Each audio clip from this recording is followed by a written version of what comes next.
ጤና ይስጥልን ሀብታሙ። ጤና ይስጥልኝ መሳይ፣ እንዴት ነህ? እንዴት ቆየህን? እንዴት ሰነበትክ? እንግዲህ ረጅም ጊዜ ያው በማህበራዊ ሚዲያ ላይ የዩቲዩብም ያንተ ገጽ ወይም መድረክ እንደነበረ አስታውሳለሁ። አሁን ከዛ ዩቲዩብ መድረክ ላይ ጠፍተሃል። በማህበራዊ ሚዲያ ላይ ግን የነቃ ተሳትፎ ስታደርግ ከ10 ዓመት በላይ ነው የማቅህና ከሚዲያ ላይ ግን ጠፍተሃል፣ በተለይ ከዩቲዩብ ፕላትፎርም ላይ። አዎ ልክ ነው መሳይ።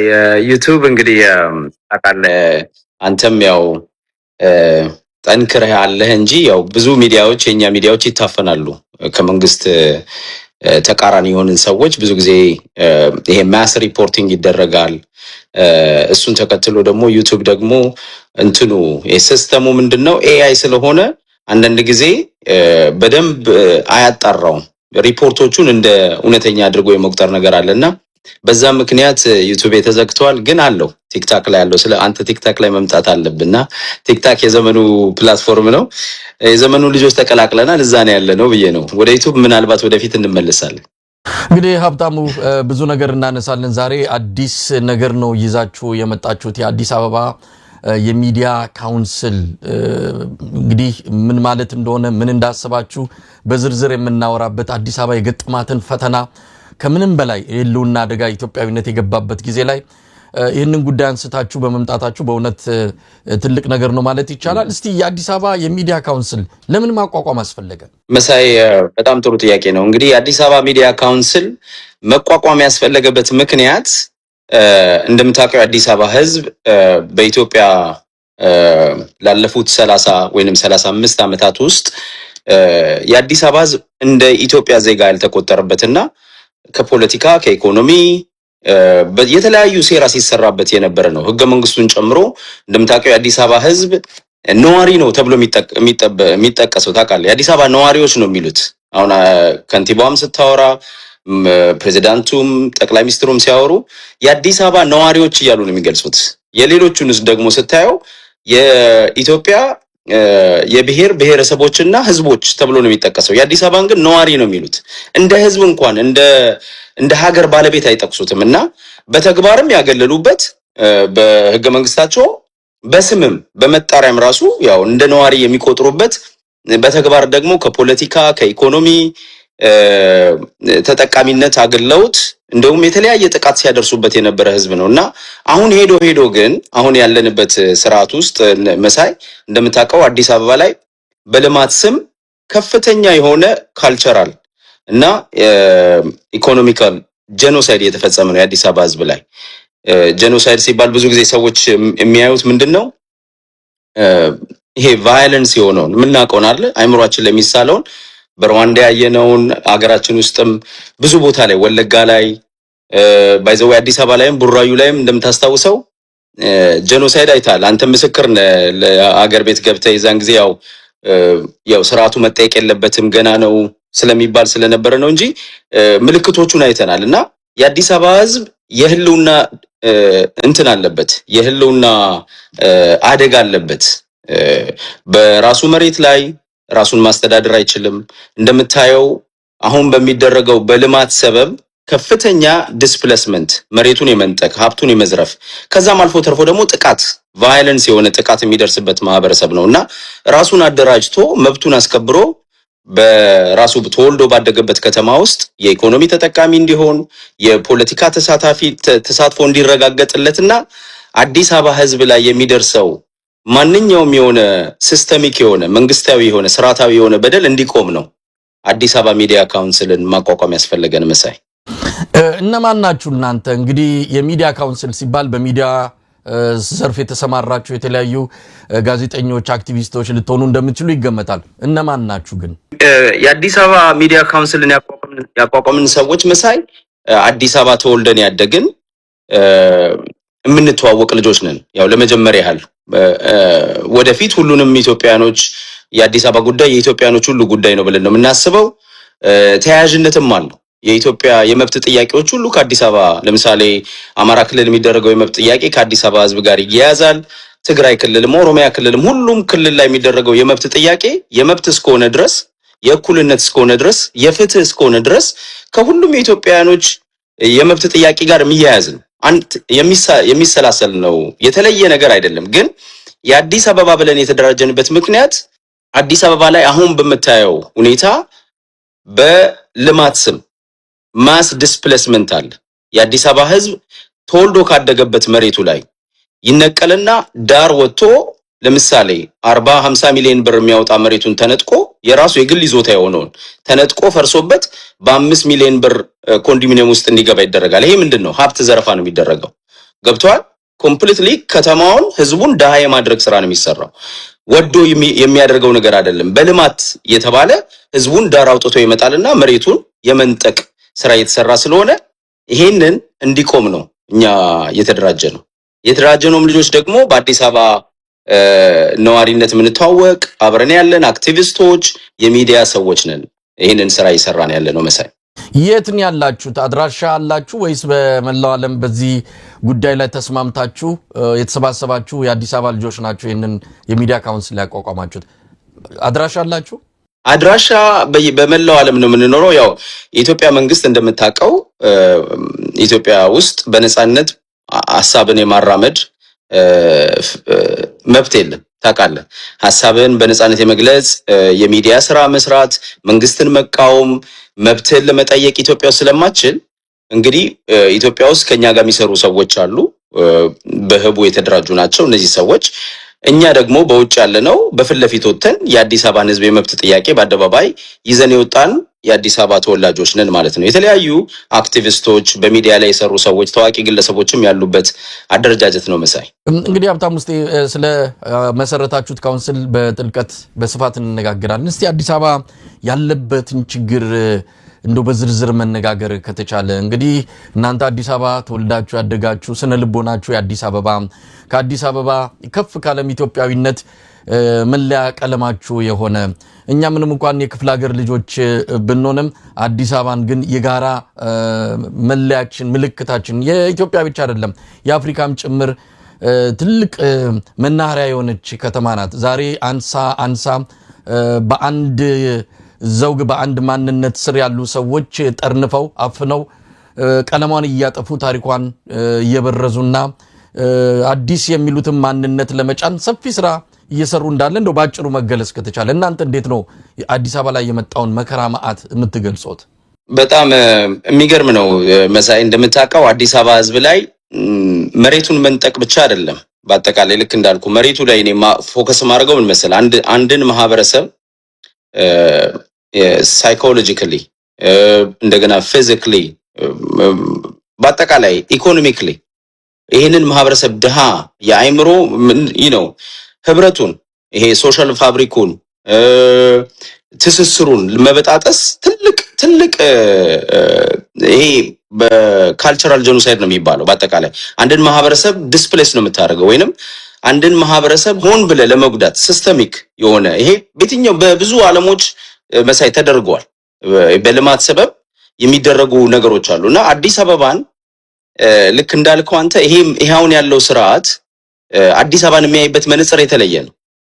ይሄ ያለው የነ አብይ አህመድ ስርዓት አንደኛ አዲስ አበባ የኔ ብሔር መሬት ነበረች፣ ምኒልክ የተባሉ ንጉስ መተው የኔን ብሔረሰብ አፈናቅለው አዲስ አበባን አሁን ያለችበት ደረጃ እንድትሆን አደረጋት ብለው ያምናሉ። ገብቷል?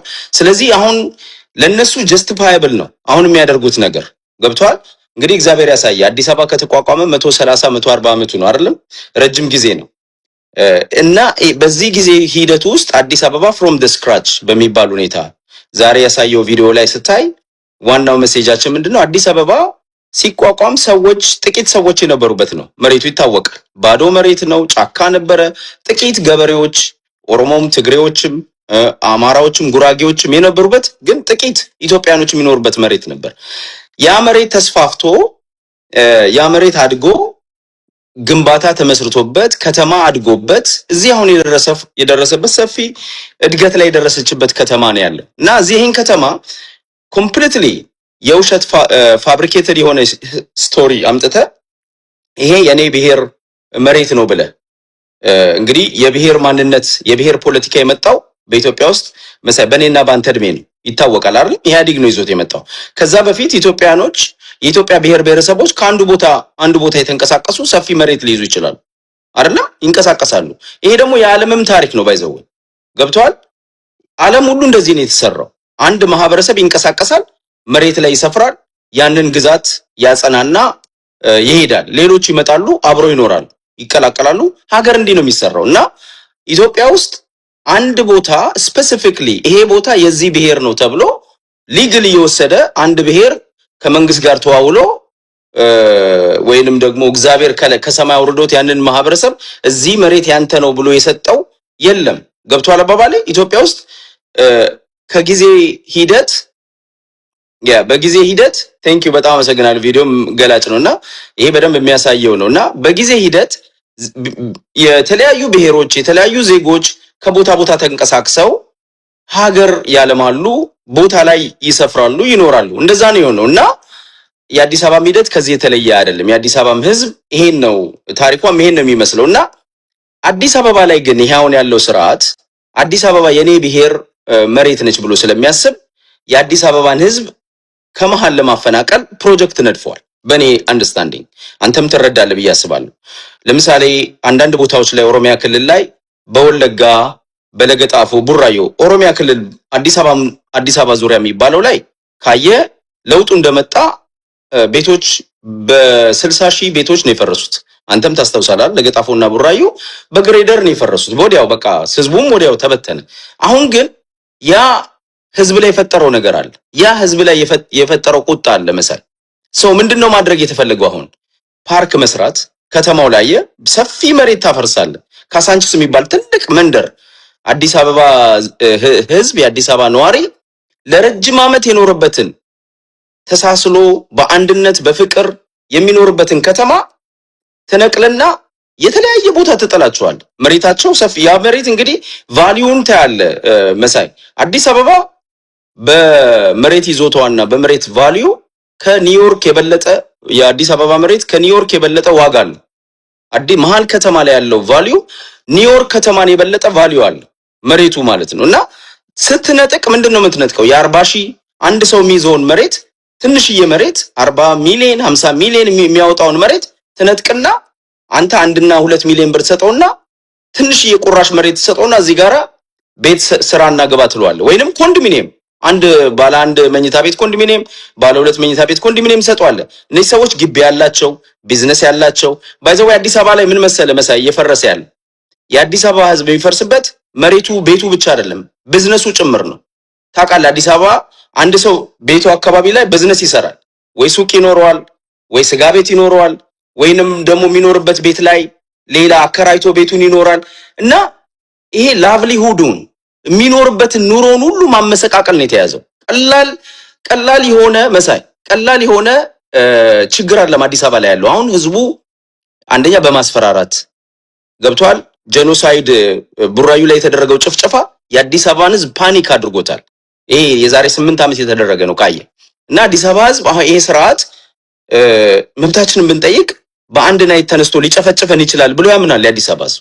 እኔ ብዙ ሰው አናገር ያለው መሳይና የዚህን ያህል ፍራቻ አለ የአዲስ አበባ ህዝብና አሁን የኛ ሚዲያ ስራ ምንድነው?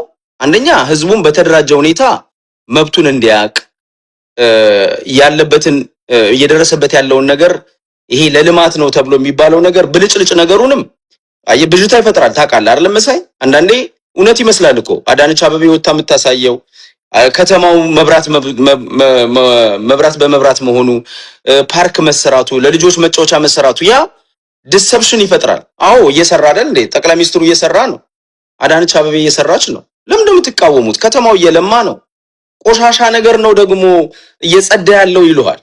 አየህ እንደዚህ እያሉ ያጣጥላሉና ይሄ ሰዎች አይምሮ ላይ ሰዎችን ብሬን ዋሽ የማድረግና ከተማውን ሙሉ ለሙሉ አፍርሶ ህዝቡን ከመሃል አውጥቶ ዳር ይመጣል ሲስተም ነው። ይሄንን ለማስቆም ነው በዋነኝነት እና ይሄን እዚህ ላይ ነው ፎከስ አድርገን እየሰራን ያለነው። ሀብታሙ እውነት ለመናገር የአዲስ አበባ ልጆች በአሁኑ ሰዓት በተደራጀ ሁኔታ ድምጻቸውን ሊያሰሙ የሚችሉበት እድል አላቸው ወይ? ይሄ ባለፉት 3 እና 4 ዓመታት በተለይ ኮሪደር ልማት በሚል የተሰራው በዋናነት የአዲስ አበባን ህዝብ መስተጋብር መበጣጠስ ነው። እቁብና እድርን ማፈራረስና ሰው እንዳይገናኝ ማድረግ ነው። ይሄ ከፊት ለፊት የሚታየው የኮሪደር ልማት ተብሎ አብይ አህመድ ያመጣው ነገር ኢህአዲግ የተሳሳተው ነገር ነበር። አዲስ አበባ ላይ 23-0 ሲሸነፍ ተሳስቷል። የአዲስ አበባ ህዝብ በጣም የጠበቀ መስተጋብር ስላለው ያ የሚበጣጠሰው እንዲህ አይነቱን ነገር ስናደርግ ነው ብሎ አቅዶ አልሞ የሰራው እንደሆነ ይታወቃል። እስቲ የአዲስ አበባ ልጆች የሚናገሩትንም እንስማ። ይሄ ከዚህ በፊት የዛሬ 5-6 ዓመት የተቀረጸ ነው። የአዲስ አበባ ህዝብ ድምጽ ነው፣ የወጣቱ ድምጽ። በዛን ወቅት ይህንን መልእክት አስተላልፈዋል። አሁን የአዲስ አበባ ልጅ ምን አለው? ምንም ነገር የለው።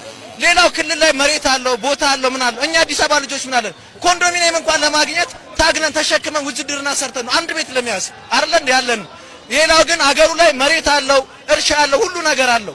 ሁለት ጥቅም ነው የሚጠቀመው። አንድ በአዲስ አበባ መታወቂያ፣ አንድ በአገሩ መታወቂያ ይጠቀማል። የአዲስ አበባ ልጅ ምን አለው? ከስደት ውጭ ባህር ከመብላት ውጭ ምን አለው? ለአዲስ አበባ ልጅ ማን ነው የሚያዝነው? መች ነው ለአዲስ አበባ ልጅ የሚታዘነው? እነሱ ለአዲስ አበባ ልጅ እያዘን አይደለም። ታከለው ማን ቢሆን በየቦታው ያስገባ ነው አይደል ያለው። አዲስ አበባ ነው አይወክልም። እኛ ማንንም ይግዛን፣ ስፔንም ይግዛን፣ ማንንም ይግዛን፣ እኛ ማንንም አይደለም። ሲጀመር አዲስ አበባ የኛም ሳትሆን የአፍሪካ መዲና ናት። ከደቡብ አፍሪካ መጥቶ ያስተዳድራት።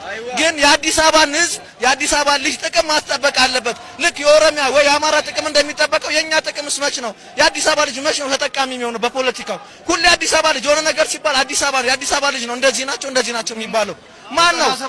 ትግሉን ማን ነው ያቀጣጠለው? የአዲስ አበባ ልጅ ማለት ሀብታሙ እንግዲህ ይሄ የዛሬ 6 ዓመት ታከለ ኡማ የአዲስ አበባ ከተማ ከንቲባ በነበረበት ጊዜ የተሰማ ድምጽ ነው። አሁን ይሄን ድምጽ ማሰማት አይቻልም። እንግዲህ ይሄ ከሚሰማባቸው ቦታዎች አንዱ የአጼ ምኒልክ ሐውልት የሚገኝበት ነው። የአድዋ በዓል ጊዜ ያም እንዳያከብር ሆን ተብሎ ሲስተሚክ በሆነ መልኩ ስልታዊ በሆነ መልኩ አንድ የሆነ ብልጭልጭ አዳራሽ ተገንብቶ እዛ ውስጥ አስገብቶ የበዓሉን ባለቤት መከላከያ ሰራዊት አድርጎታል። ስለዚህ አዲስ አበባ ህዝብ የት ነው አሁን ያለው?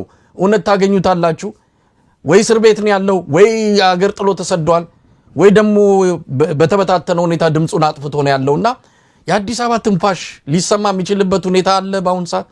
መሳይ የሚገርም ቪዲዮ ነው ያነሳው። ይሄ አሁን ባይ ዘ ዌይ ያሳየው ቪዲዮ ታላቁ እስክንድር ነጋ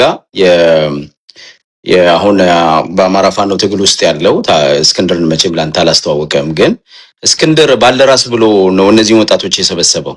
የዛን ጊዜም ከጠቅላይ ሚኒስትሩ ቀጥታ ለእስክንድር ነጋ ወይንም ለአርበኛ እስክንድር ነጋ መልስ የሰጡት ምን ብለው ነው? ጦርነት እንገባለን ነው። ባልደራስ መጀመሪያ ምስረታው ምንድነው የነበረው?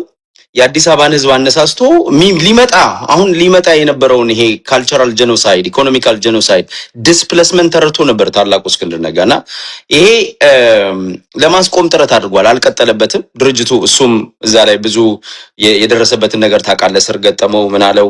ድርጅቱም አሁን ፋንክሽን አያደርግም ብዙ እንዳየውና ይሄ አዲስ አበባ እንቅስቃሴ እኛ የጀመርነው እኛ አሁን ዛሬ በውጭ ሆነን እንድናደርገው የተገደድነው ነባራዊ ሁኔታ የኢትዮጵያ ነባራዊ ሁኔታ ያለው የኢትዮጵያ ፖለቲካል ላንድስኬፕ ነፃነት የሌለበት ሐሳብህን፣ መብትህን፣ ፍላጎትህን ማትገልጽበት ምድር ሆኗል የኢትዮጵያ ምድር። አሁን እንደምታስበው አይደለም አዲስ አበባ ስርዓቱ ያለበት 4 ኪሎ ያ በሙሉ ጥበቃው የምታየው ነውና አዲስ አበባ ያው ወንበሩም ያለበት ነውና አዲስ አበባ ላይ መብትን እኛን ተደራጅተን መብታችንን መጠየቅ ቀርቶ አንድ ወጣት ልጅ አለ የአዲስ አበባ ልጅ ነው እሱምና አይተው ከሆነ ሶሻል ሚዲያ ላይ ምንድነው ፍቅር ሲዝም የሚባል ሃይማኖት መስርቷል ብቻውን ነውና ልጁ መሬት የነጠቁኝ ተደራጅተው የመጡ ቄሮች ይሄው ቃሊቲ ላይ ማለት ነው ቤቱን እያሳየ መሬት የነጠቁኝ ስላለ አስረው ደብድበው አሰቃይተው አባረውታል። አሁን 3-4 ጊዜ አስረውታልና አሁን አንዳንድ ቪዲዮ ክሊፕ ያለው ምን ይላል አብይ አህመድ ኢትዮጵያ ውስጥ ሐሳቡን ስለገለጸ የሚገረፍ ዘፈን ስለዘፈነ ምናምን ይላል። አይ አብያው ሁሉ ጊዜ የመናገር ችግር የለበትም። ያው የእውነት ነው ችግር ያለበት አብይ ከእውነት ጋር የተጣላ ነው እንጂ ንግግር በማሳመር ውሸትን እውነት አድርጎ በማቅረብ አብይ አህመድን የሚተካከለው እስካሁን አላየንምና ያው ነፃነት እንዳለ ነው ስርዓቱም የሚገልጸው። ግን ስርዓቱ ምን ያህል ጨቋኝ መሆኑን የምታየው አትሊስት ኢህአዴግ በፊት መሳይ እኔ እናንተ ከ1997 ከቅንጅት ጊዜ ጀምሮ የታገል ነው አትሊስት በአደረጃጀት ፖለቲካ አደረጃጀት ሲኖር ነው ሊያፈርስ የሚመጣ አይደለ? በግለሰብ ደረጃ ስትጽፍ እስክንድር ነጋ እኮ 20 ምናምን ዓመት የታሰሩም ቢሆን ሐሳባቸውን ይገልጻሉ። ትዝ የሚል ከሆነ ሰማያዊ ፓርቲ ሰልፍ ይጠራል፣ አንድነት ፓርቲ ሰልፍ ይጠራል፣ ትዕይንተ ህዝብ ያደርጋሉ፣ ጉባኤ ያደርጋሉ። የተወሰነ በጭቆና ውስጥም የተወሰነ ነፃነት የሚመስል ነገር አለ አይደል? ትንሽ የመደራጀት መብት ትንሽ ምንድነው እነመለስ ዜናዊ በረጅም ገመድ የማሰር አለ አይደል? ልክ እስርን አልፈ ህዝብ ሞቢላይዝ አድርገ መንግስትን መነቅነቅ ስትችል ነው መተው ሊሰብሩ ሊያስሩ ሊያፈርሱ የሚሄዱት። አብይ ግን ያቺን እንኳን አይፈቅድም። ገብቷል አባባለ በረጅም ገመድ እንኳን ታስረ ማለት ማውራለ ረጅም ገመድ የሚለው ምንድነው? ይሁን ጫና ኖሮብህ የመንግስት ጫና እንዳለ ሆኖ ሰው ትንሽዬ እንዲተነፍስ ሚዲያ እንዲኖረው ሰው ችግሩን እንዲያወራ እንኳን አይፈቅድም። ይሄው ያየነው እኮ ነው። በቴዲ አፍሮ ሁኔታ ያየን ነው። ታላቁ አርቲስት ቴዲ አፍሮ ሙዚቃ ያወጣው ሙዚቃ የኢትዮጵያን ህዝብ ብሶት የተናገረበት ነው። ግን ምንድነው የሆነው? ማናጀሮቹን ማሰር፣ ስቱዲዮን መስበር፣ ሐራስ ማድረግ፣ ንብረቱን መዝረፍ፣ ቴዲን ቁም ስቅል ማሳየት ነው። አየ ቴዲን ከዚህ በፊት ብዙ በወያኔ ጊዜ ብዙ ዋናው እንደም ቴዲ ታወቀበት ታውቃለህ አይደል? በ1997 ባወጣው ሙዚቃ ነው ኢህአዴግን ወይንም ቲፒኤልኤፍን ተቃውሞ ያወጣው ሙዚቃ ነው እንደ ሞር ፖፑላሪቲ የጨመረለት ለቴዲ እና ከዛ ጊዜ ጀምሮ ቴዲ ሐሳቡን በሙዚቃ ይገልጻል። ግን አሁን ያለው ስርዓት ምንም የሚፈቅድ አይደለም መሳይ። ምንም አይነት ነገር ምንም አይነት ኮሽታ አይፈቅዱም። ምንም አይነት እኔ አጋረንትዩ አብይ አህመድ እስካለ ድረስ የአዲስ አበባ ህዝብ ሆነ የኢትዮጵያ ህዝብ አደባባይ ወጥቶ አብይን ከመደገፍ ውጪ ለአብይ ሰልፍ ከማድረግ ውጪ ለአብይ የሰልፍ ድጋፍ በለው እውቅና በለው ያንን ከመስጠት ውጪ መብቱን አብይ አህመድን ተቃውሞ መብቱን መጠየቅ የሚችልበት ስርዓት አይደለም። ይሄ የታወቀ ነውና ስለዚህ እኛ አሁን ባለው ሁኔታ ኢትዮጵያ ውስጥ በግልጽ ማድረግ የምንችለው ነገር የለም። ከኢትዮጵያ ውጭ ሆነን የኢትዮጵያን ህዝብ ማስተባበር ነው የምንችለው ማለት ነው። የኢትዮጵያን ህዝብ ድምጽ ነው መሆን የአዲስ አበባን ህዝብ ድምጽ ነው የምንሆነው። ገብቷል? የአዲስ አበባ ህዝብ ላይ እየደረሰበት ያለውን በደል እየደረሰበት ያለውን ጭቆና እየደረሰበት ያለውን ግፍ በሚዲያ ማውጣት ህዝቡ እንዲነቃቃ ማድረግ ህዝቡ ለትግል እንዲነሳሳና በመጨረሻ ያው ያለበት ኢኮኖሚ ጫና አለ፣ እየደረሰበት ያለ ግፍ አለ፣ የህልውና አደጋ አለበት። ህልውና ማለት መሳይ አንዳንዴ የህልውና አደጋ ሲባል ጦርነት የተከፈተበት ብቻ አይደለም። እኔ አዲስ አበባ ህዝብ ላይ ጦርነት ተከፍቷል ባይነኝ እኔ ምን አይነት ጦርነት በለኝ። አዲስ አበባን ህልውናውን የሚያጠፋው ህብረቱን የሚያጠፋ ሶሻል ፋብሪኩን የሚበጣጠስ ንብረቱን የሚዘርፍ ኮምፕሊትሊ ደሃ የሚያደርገው የህልውና አደጋ ውስጥ ገብቷል አዲስ አበባ። ከከተማው የሚያወጣው ከከተማው ደግሞ ወጥቶ ይኸውልህ የአዲስ አበባ ሰዎች ከከተማ ወጥተው ምንድነው ያደረጉት? ከከተማ ወጥተው ቤት ሰሩ። ለገጣፎ ቡራዮ ምንድነው የገጠማቸው? ለገጣፎና ቡራዮ ቤታቸው ፈርሶ በግሬደር ፈርሶ በፖሊስ ተደብድበው ግማሾቹ ተገለው እናቶች ሜዳ ላይ ወድቀው ጅብ እስኪበላቸው ልጆቻቸውን ጅብ እስኪበላ ድረስ ሜዳ ላይ ወደቁበት ሁኔታ ነው ይሄ ዲስፕሌስመንት የገጠመው። ስለዚህ አሁንም የአዲስ አበባ ህዝብ ከመሃል ተነቅሎ አሁን እነ አብይ አህመድ ወደሚያሰፍሩት ቡራዩ በለው ለገጣፎ በለው ጀሞ በለው ኮዮ ጨፌ በለው እነዚህ ቦታዎች ላይ ሲወስዱት የአዲስ አበባ ህዝብ ነገ የሚገጥመውን ነገር አያውቅም። ስለዚህ ምንድነው አንድ የሚባል አባባል አለ፣ የሃይማኖታዊ አባባል ቢሆንም መሳይኔም ማምንበት ነው። ስፍራህን አትልቀቅ የሚባል ነገር አለ። ገብቷል? የተወለድክበት ስፍራ ያደግክበት ስፍራ ያንተ ነው፣ ባለቤትነቱ ያንተ የሆነ መሬቱ ያንተ የሆነ ያንን ማስከበር ካልቻልክ ዳር ወጥተህ ደግሞ መብት አለ ልትላችል። ስለዚህ አዲስ አበባ ህዝብ ማስተላለፈው መልእክት ምንድነው ለአዲስ አበባ ህዝብ መሳይ? የአዲስ አበባ ህዝብ እስከዛሬ ከዛሬ ነገ ለውጦች ይመጣሉ፣ ጭቆናውን ብችለው መፈናቀሉን ብችለው ነገ ከነገ ወዲያ ለውጥ ይመጣል ብለህ እያሰብክ እዚህ ደርሳል። ከዚህ በኋላ ግን የቀሩትም ከተሞች እንዳይፈርሱ፣ የቀሩትም ሰፈሮች መንደሮች እንዳይፈርሱ ሙሉ ለሙሉ የአዲስ አበባ ህዝብ ተበታትኖ ልክ እንደ ምንድነው የሚባለው እንደ ኩርድ የኩርድን ታሪክ ታውቃለህ መሳይ? ኩርድሾች በፊት የነበሩበት መሬታቸው ተነጥቆ አሁን የት አሉ አይባልም። በቁጥር እንኳን ለማግኘት ትቸገራል። የኩርድን ታሪክ ካየ በጣም የሚያሳፍር ነው እና ጄኖሳይድ ነው የተፈጸመባቸው፣ መሬታቸው ነው የተነጠቀው። አዲስ አበባ ህዝብ ላይም እየተደረገ ያለው ይሄ ነው እና ይሄ እንዲቆም ከተፈለገ 7-8 ሚሊዮን ህዝብ ነው አዲስ አበባ፣ ሰፊ ህዝብ ነው መሳይ። ሰፊ ህዝብ ነው፣ ሰፊ ሪሶርስ ያለው ነው፣ ብዙ ዕውቀት ያለው ህዝብ ነው። ስለዚህ ራሱን ለማዳን ካሁኑ ሞቢላይዝ መሆን አለበት። የመብት ጥያቄ ማንሳት አለ። አንድ ነገር እንደው ማንሳት ከተቻለ እንግዲህ እናንተ በተጨባጭ ምን ልታደርጉ ነው? አሁን በእንደዚህ አይነት አፈና ውስጥ ያለ የተበታተነ ሆን ተብሎ አሁን ባልካቸው የተለያዩ ስልቶች አብይ አህመድ መሃል ያለውን ገፍትሮ ታሪኩን አጥፍቶ ትናንትን እያደበዘዘ የራሱን አዲስ ድቅል ማንነትና ይሄ ምንድነው የወል ማንነት እያለ እያመጣ እሱን ለመጫን የሚያደርገው ሰፊ ዘመቻ ይሄን ደግሞ ብቻውን አይደለም የተለያዩ የጸረ ኢትዮጵያ ኃይሎች ከውጭ ያሉ ተባበሩት አረብ ኤሚሬትስን መውሰድ እንችላለን በፋይናንስ እየደገፉት ያለ ጉዳይ ነው ትልቅ ፋይናንስ የተደገፈ ትልቅ ዘመቻ ነው እየተከናወነ ያለው የአዲስ አበባ ህዝብ ግን አሁን የት ነው ያለው ቀደም ሲል ያነሳው ለጥያቄ አለ እንግዲህ ቤተክርስቲያንን ወሰድ አንድም ቤተክርስቲያን በአሁን ሰዓት ምእመናኖች የሏትም ምክንያቱም ተፈናቅለው ወደ ጥግ ተወስደዋል ቢዝነሶች የሉም አቅም እንዳይፈጠር የኢኮኖሚ አቅም እንዳይፈጠር ቢዝነሶቹ በሙሉ ጠፍተዋል ስለዚህ አሁን የአዲስ አበባን ህዝብ የት ታገኙታላችሁ ምናልባት ቴክኖሎጂ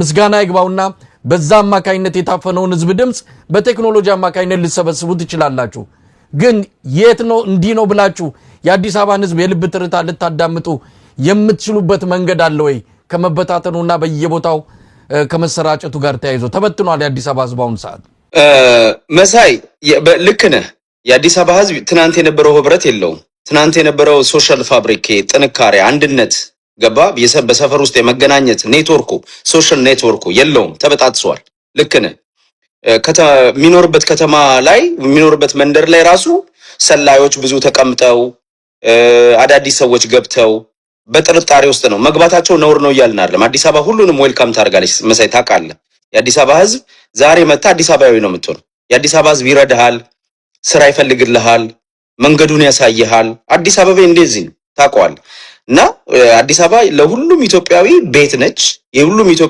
ኢትዮጵያ የተሰራች የአንድነት ተምሳሌት የኢትዮጵያዊነት የህብረት ተምሳሌት ነች ህብረ ቀለማዊ የሆነች ኢትዮጵያዊነትን የምናይባት እውነቴን ነው ማለት ይኸውልህ አዲስ አበባን ካፈረሰ የአዲስ አበባ ማህበረሰብ ስነ ልቦና ከበተነ አብይ አህመድ ከተሳካለት ኢትዮጵያዊነትን የማምከን ኢትዮጵያዊነትን ሙሉ ለሙሉ የመስበር ውጥኑ ተሳክቷል ማለት ነው ስለዚህ እኛ ዛሬ አዲስ አበባዊነትን ስናድን ልናድን የምንችለው ኢትዮጵያዊነትን ነው ህብረትን ነው አንድነትን ነው cuz አዲስ አበባን ከመታውና አከርካሪውን መተ ሙሉ ለሙሉ ድምጥማጡን ካጠፋው ልክ እንዳልኩ አንተ እንዳልከው ተበታትኗል ሙሉ ለሙሉ አይደለም እኔ መሳይ ካንተ ትንሽ የምለየው ምንድነው አዲስ አበባ ልክ ነህ አብይ አህመድ ላለፉት 8 አመታት ወይም ብልጽግና ከመጣ በኋላ 30% የአዲስ አበባን ማንነት መስበር ችሏል ብያምናል ገብቷል የፈረሱ ሰፈሮችን አቃለው ምን ያህል ሰዎች ዲስፕሌስ እንደሆኑ አቃለው እንደው በዳታ ሌላ ቀን እናወራለን ያሉት ነገሮች ምን ያህል ሰዎች ወጥተዋል ከከተማው አብይ ከመጣ ጀምሮ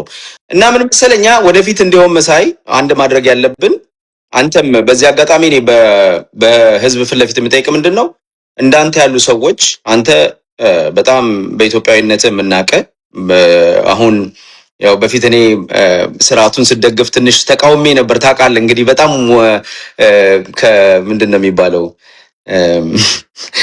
በቲክታክ ቋንቋ ነው የምነግርህ ረገጣ ይባላል የቲክታክ ወሬ ነውና ረገጣ ብሏል የሚዲያ ስም ነው ረገጣ ማለት ያው መቃወም ነው መተቸት ወይንም ያው ያለን ልዩነት ማሳየት ነው አንዳንዴ ያው ምንድነው ግብረ ገብነት የሌለው ረገጣ አለ ዝም ብለ ስም መሳደብ ቤተሰብና እንደዛ ሳይሆን እኔ ምክንያታዊ ሆኜ እናንተን ተጭቼ ነበር ደስ የሚለው ነገር ደግሞ ዛሬ አንተም ነገሩን አይተ ቢዘገይም ሳይሆን ለምሳሌ የዛሬ 8 አመት እኔ ለምሳሌ አዲስ አበባ አህመድን መቃወም የጀመርኩት አዲስ አበባ በፓርቲ ደረጃ ትዝ ይላል አይደል አዲስ አበባ የኦሮሚያ ነች ብሎ መግለጫ ወጡ ዳስ ሬድ ላይን ነው ለኛ ፍላግ ነው ሬድ ፍላግ ነው ገባ የኦሮሚያ ነች ብሎ ፓርቲው ካወጣ ቡራዩ ላይ የተደረገውን ግፍ አይተ እኔ የለውበትም አይደል ያለው ሰውዬ ትዝ ይላል ያው አጭበርባሪ ነው ሰውዬውና ብዙ ሰው ባይዘው እናንተም ኢትዮጵያዊነትን ከመፈለግ ሰውዬውም ደግሞ በጣም አጭበርባሪ ስለሆነ በጣም አስመሳይ ስለሆነ በዛ ብዙ ሰው ነው የሚጭበረበረው በርግጥ ገብቷል ላለፉት 8 አመታት እኮ ብዙ ነገር ነው የተማረ ሰዎች ምን ያህል ርቀት ነው የሚሄዱት? ገብቷል? ለራሳቸው ኮምፈርት ዞን የራሳቸው አሁን እንግዲህ በኢትዮጵያዊነት በእኩልነት የነበረ ጥያቄያችን ወርዶ አሁን ያለው የአብይ አስተዳደርን አገኘን አይደል? እዛ ላይ ደግሞ እንደነ መሳይ መኮንን ሌሎች ጊዜ ይሰጠው የሰውዬ ቆይ ስርዓቱ 30 ዓመት የቆየ ነው። ሌብነት የነበረበት ነው፣ ዘረኝነት የነበረበት ነው። የሰውዬ ግን መልካም ሐሳብ አለው። እስኪ አንዳንዴ እሱም ሌላ ነገር ቢናገርም እስኪ ድል እንስጠው የሚል ነበር። ደስ የሚለው እናንተ ከዛ ያንን አይታችሁ አሁን ወጣችኋል። የዚህንም የተቃውሞ ካምፕ በትግል እየመራችሁ ነው። መሳይ ቀላል አይደለም። አንተ የምታደርገው አስተዋጽኦ ቀላል አይደለም። በሚዲያ አስተዋጽኦ ያለ ድምጽ ቀላል አይደለም፣ የሚታይ ስለሆነ ማለት ነው። ስለዚህ ወደፊትም እኛ የአዲስ አበባን ስራ ስንሰራ አንተ የኢትዮጵያ ድምጽ ነህ። አንተ ለኢትዮጵያ ሕዝብ በሙሉ የነጻነት ትግል ላይ ነው በሚዲያም እያደረክ ያለው። ከናንተ አይነት ሰዎች ጋራ ኮላቦሬት ነው የምናደርገው። ከዚህ አዲስ አበባ አጣፋንታ ከመሳይ መኮንን ከሐዋሳ አጣፋንታ አይለይም።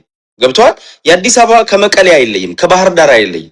እኛ የአዲስ አበባ ሕዝብ ትግላችን የምናደርገው አንድ የአዲስ አበባ ሕዝብ ተወልዶ ባደገበት ላይ ከመሬቱ የሚፈናቀለውን የሚደርስበትን ግፍ ለማስቆም፣ ሁለት ይዞት የኖረውን ኢትዮጵያዊነት ለማጽናት፣ ሀገር አልባ እንዳንሆን፣ ከተማ አልባ እንዳንሆን፣ ምልክትም የሆነን ከተማ ለማቆየት ነው። የኢትዮጵያዊነት ምልክት አሁን ታውቃለህ፣ ለምሳሌ ሐዋሳ ስትሄድ፣ ጋሞ ስትሄድ የኢትዮጵያ ባንዲራ ታያለ፣ በኢትዮጵያዊነት መኩራት ታያለ። አዲስ አበባ ግን ብሔር ቀለም ሳይለይ በዛ ላይ ደግሞ ኢትዮጵያዊነት የሚዘመርበት ቦታ ነው አይደል? ያንን ኮምፕሊትሊ ማጥፋት ነው የተፈለገው። ለዛ ነው እና አብይ አህመድ የአዲስ አበባ ህዝብ ላይ ባህሉን እምነቱን ሲያከብር ሳይቀር ጥምቀት ሲያከብር የተለያዩ የእምነት የአደባባይ በዓላቶችን ሲያከብር ከነጠላው ላይ ከጋቢው ላይ አረንጓዴ ቢጫ ቀይ ያለው ቀለም እየፈለቀቁ እየቀደዱ የሚያወጡት ለምንድን ነው? ገብቷል? ይሄ እኮ ገላጭ እኮ ነው። አየህ፣ ኢትዮጵያዊነትን፣ አንድነትን፣ ሀገር መውደድን ለማፍረስ ህዝቡን ማሸማቀቅ አለባቸው። ይሄንን ደግሞ አረንጓዴ ቢጫ ቀይና ኢትዮጵያዊነትን የሚወደውን ማህበረሰብ ደግሞ አከርካሪውን መስበር አለባቸው። ስለዚህ አዲስ አበባ ላይ ሆኖ የአዲስ አበባን ትግል ማቀጣጠል የኢትዮጵያን አንድነት መጠበቅ ነው ብዬ ነው ማምነው። መሳይ እንዴት አንድ የጠየቀኝ ጥያቄ አለ። እንዴት ነው ህዝቡን የምታገኙት? ህዝቡ ልክ ነህ፣ ህዝቡ አንድነቱ ተበጣጥሷል። መሳይ ይኸውልህ፣ ህዝቡ አሁንም አዲስ አበባ ውስጥ ነው ያለ። ፒያሳ የነበረው አሁን ጀሞ ሄዷል። ካሳንቺስ የነበረው ቦሌ አራብሳ ሄዷል። የተለያዩ ቦታዎች ላይ ነው ያለ። አሁን ደግነቱ ምን መሰለ፣ ሁሉም የሚዲያ ዘመን ነው። ፕላትፎርም አለ፣ ቲክታክ የሚባል ፕላትፎርም አለ። በጣም አሁን ኢትዮጵያ ውስጥ እንግዲህ ከተማ ውስጥ ያለ ልጅ ቲክታክ ማያይ የለም፣ እናት አባት የለም። ኦልሞስት ቲክታክ ሁሉም ቤት ውስጥ ገብቷል። ዩቲዩብ ሁሉም ቤት ውስጥ ገብቷል። ሴልፎን ሁሉም ቤት ውስጥ ገብቷል። ስለዚህ እኛ ስራ ከሰራን መሳይ፣ እኛ ሐሳብ ከሸጠን፣ እውነት ካቀረብን፣ ህዝቡን ማደራጀት ሞቢላይዝ ማድረግ ከቻለን ህዝቡ ካለበት ሆኖ መታገድ ይችላል። እየተደረገበት ያለው ነገር እኮ አሁን ብዥታ ነው። ዋናው ማይንድ ሴት ነው መሳይ። ልማት ነው ብለው ያሳዩታል። ይሄው የሰራውላችሁ እኮ ሜዳ ያሳዩዋቸዋል። አይታል እንግዲህ ህዝቡ አይጠቀምበትም። ከፍሎ ነው የሚገባው። ከመሬቱ ተፈላቅሎ የትራንስፖርት እንኳን ወደ ከተማ እንዳይመጣ እንኳን ሩቅ ነው ወስዶ የጣሉት። አንደኛ፣ ሁለተኛ የገቢ መሬቱን ሰርቶ የሚያገኝበትን ላቭሊሁዱን ማንነቱን ብቻ አይደለም ኢኮኖሚካል ሶርሱንም ነው ያጠፉበት መሳይ። ስለዚህ ይሄን ግን የሚያጭበረብሩት ምንድነው? ይሄው ልማት ነው፣ ከተማዋ አድጋለች፣ በልጽጋለች። እናንተ ደግሞ ከተማ ሲጸዳ፣ ቆሻሻ ሲጸዳ እያሉ ያላግጡበታልና ህዝቡን ማንቃት ነው የመጀመሪያ ስራችን። ምንድነው መሳይ? ህዝቡን ማንቃት ነው። ህዝቡን ተደራሽነታችን ምንም ጥርጥር የለውም። ህዝቡ በያለበት ሆኖ እናገኘዋለን፣ እናደራጀዋለን።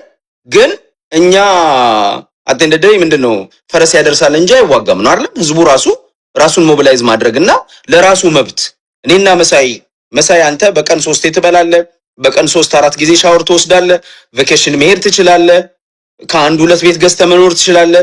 ያለኸው ሰው የሚኖርበት ሀገር ስላለ፣ ሰው የሚከበርበት፣ ሰው እኩል የሚሆንበት፣ ለፍተህ ጥረህ ግረህ የምትሻሻልበት ሀገር ስለሆነ አዲስ አበባ ይሄ የላቸው። እኔ ይሄ ኖሮኝ ለአዲስ አበባ ህዝብ፣ ለኢትዮጵያ ህዝብ ድምጽ ከሆንኩኝ የኢትዮጵያ ህዝብ ይሄን ነው መጠቀም ያለበት እንጂ እኔ መጥቼ እንድታገልለት መጠበቅ የለበትም። ለራሱ ገብቷል። እኔና መሳይ እዚህ ሀገር ፕሪቪሌጅ ኖሮን የተሻለ ኑሮ እየኖርን ለሚጨቆነው ድምጽ ከሆነ ማስተባበር ከቻልን እውነቱን ካወጣንለት ከትግል በላይ መሬት ላይ ከሚደርሰው ትግል በላይ ድርሻችን እየተወጣን ነው። ሌላውን ግን እኛ ጎሉ ድረስ ኳሱን ይዘን እንሄዳለን። ጎሉን ማስገባት የአዲስ አበባ ህዝብ ጣፋንታ ነው ብዬ ነው ማስበው። ሀብታሙ እንግዲህ ስለ አዲስ አበባ እውነት ለመናገር እናንተ ተወልዳችሁ ትብታችሁ የተቀበረበት ሊሆን ይችላል። የአዲስ አበባ ግን የኢትዮጵያ የህልውና ምሰሶ ነው። ማናችንም የትም እንወለድ የአዲስ አበባ ጉዳይ ከምንም በላይ ይመለከተናል። ኢትዮጵያዊነትን መስበር ሲፈልጉ በተሰበርንበት ቦታ ሰብረናቸዋል ያሉትም አዲስ አበባ ላይ ተጣብቆ ነው። አንድ አስተዳደር አይደለም። የሀገሪቱ የፌዴራል መንግስቱ፣ የኦሮሚያ ክልል፣ የአዲስ አበባ ከተማ አስተዳደር ሶስት አካላት ናቸው አዲስ አበባ ላይ የተረባረቡት። ስለዚህ የመጣብን ሸክም የመጣብን መከራ ቀላል የሚባል አይደለም። ትከሻ ጠንከር ብሎ ተባብሮ በአንድነት ይህን የመጣውን ነገር መቋቋምና አዲስ አበባን ማዳን በዛውም ኢትዮጵያን ማዳን የሚገባ ጉዳይ ነው። ስለዚህ ቀደም ሲል እንዳልከው እኛ በአጋዥነት አይደለም በባለቤትነት ነው እዚህ ንቅናቄ ውስጥ መግባት የሚገባን። ሚዲያው ከዚህ በላይ ሌላም ዓላማ የለውም። ይሄ የራሳችን ምናልባት እኛ እንምራው እንጂ ባለቤትነቱም ድምጹም የሚሰማው የኢትዮጵያ ህዝብ ነው። የአዲስ አበባ ህዝብ ድምጽ የሚሰማበት ሚዲያ ነው። በፈለጋችሁበት ጊዜ በፈለጋችሁ ሰዓት ይሄ ሚዲያ ለእናንተ ድምጽ ለእንቅስቃሴያችሁም እንደዚሁ መድረክ ሆኖ የሚመጣ ይሆናል። ሀብታሙ እንደው ስለ አዲስ አበባ አውርተን ምን ጨርሰው አይደለም። የመጣውን ግፍ ቤቱ ይቁጠረው ይናገረዋል። እንደው ለአዲስ አበባ ህዝብ መልሶ መንገርም ለቀባሪው አረዳ ስለሚሆን እንተዋዋለን። ግን እናንተ አሁን በቀጣይ እንደው ተቆጥሮ ይሄን እናደርጋለን፣ በዚህ በኩል የአዲስ አበባ ህዝብ ያግዘን፣ በዚህ በኩል ይሄ አካል ያግዘን የምትሉት ነገር አለ? ዝርዝር የሥራ እቅዳችሁን ልትነግረን ትችላለህ? ያ የዝርዝር የሥራ እቅዳችን የመጀመሪያ አሁን ዛሬ ምንድነው ያደረግነው? አደረጃጀታችንን ለህዝብ የማሳወቅ ስራ ላይ ነው ያለነው። ገብቷል? አሁን ላውንች ያደረግነው ምንድነው የአዲስ አበባ ሚዲያ ካውንስል ተቋቁሟል። ምንድነው የአዲስ አበባ ሚዲያ ካውንስል ዓላማው ምንድነው? አዲስ አበባን ህዝብ ከሚደርስበት የህልውና አደጋ ከሚደርስበት ሳይኮሎጂካል ከሚደርስበት ካልቸራል ኢኮኖሚካል ጀኖሳይድ ዲስፕሌስመንት ገብቷል ማህበረሰቡን ከሚደርስበት በአጠቃላይ ከሚደርስበት ጥፋት ማዳን ያንን ለማድረግ ነው የተቋቋመው። ይሄን ደግሞ የምናደርገው በምንድነው? ዋናው ስራችን በሚዲያ የአዲስ አበባ ላይ እየደረሰ ያለውን ግፍ በአደባባይ ማውጣት፣ የአዲስ አበባን ህዝብ የሚደራጅበትን መንገድ መፍጠር፣ የሚገናኝበትን መንገድ መፍጠር፣ ቻናል መፍጠር። አሁን አደረጃጀታችንን ካየው ዌብሳይት አለን። እያንዳንዱን ነገር ኦንላይን ላይ ሰው ማግኘት ይችላል። ስልክ ቁጥር አለን፣ ኢሜል አለን። ሰዎች ዳይሬክትሊ ለአዲስ አበባ ሚዲያ ካውንስል ኢንፎርሜሽን መላክ ይችላሉ፣ መረጃቸውን መላክ ይችላሉ። ከኛ ሚዲያውን ደግሞ አንተንም ጨምሮ መሳይ ከሁሉም ሚዲያ ይሄ የአንድነት ኃይል የኢትዮጵያዊነት ኃይል ሁላችንም ተባብረን ይሄ አዲስ አበባንም ትግል ጨምረን አንድ ላይ አሁን ከሚደረጉ ትግሎች ጋር ባይዘው ወኛ የሚቃረን አይደለም። ኢትዮጵያ ውስጥ የሚደረጉ ትግሎች እኔ የአዲስ አበባ ሚዲያ ካውንስል የሚዲያ ትግል ነው የምናደርገው። ገብቷል? ኢንፎርሜሽናል ነው ገብቷል እንጂ ሚሊተሪ አርም ስትራግል አይደለም። ግን አርም ስትራግል የሚያደርጉትም ቢሆን ትክክል ናቸው። ቢኮዝ ኢትዮጵያ ውስጥ ምንም አይነት መብት እንደሌለ ታውቃለህ መሰል። ስለዚህ አርም አንስተው ወይንም መሳሪያ አንስተው ለነጻነት የሚደረገው ትግል ሁሉ ሄዶ ለእኩልነት የሚደረግ ትግል ነው። ስለዚህ ለአንድነት ለእኩልነት የምናደርገው ትግል አንድ ላይ ተባብረን ድምጻችንን አስተባብረን ጥያቄዎቻችንን ሚዲያዎቻችንን አንድ ላይ ተጠቅመን የአዲስ አበባን ህዝብ ጥያቄም ሆነ በመላው ሀገሪቱ ያለው የነጻነት ጥያቄ፣ የእኩልነት ጥያቄ፣ የፍትህ ጥያቄ ማስተባበር አለብን ብዬ ነው ማስበው መሳይ። እና እንዳልከው ጥያቄ ላይ ስመለስ አሁን እኛ 1 2 3 ብለን የምናወጣው ነገር የመጀመሪያ ስራችን ዛሬ ይኸውልህ ሚዲያውን መክፈታችን ነው። ማለት የሚዲያ ካውንስሉን ተግባራት መጀመሪያ አንተ ጊዜም ያስፈልጋል አይደል? ዛሬ ነው የተቋቋመው። ዛሬ በእርግጥ በውስጥ ስንሰራበት ነበርና ዛሬ ነው የተቋቋመው። ዛሬ ነው ለህዝብ ሚዲያ መቋቋማችንን እየገለጽን ያለ ነው።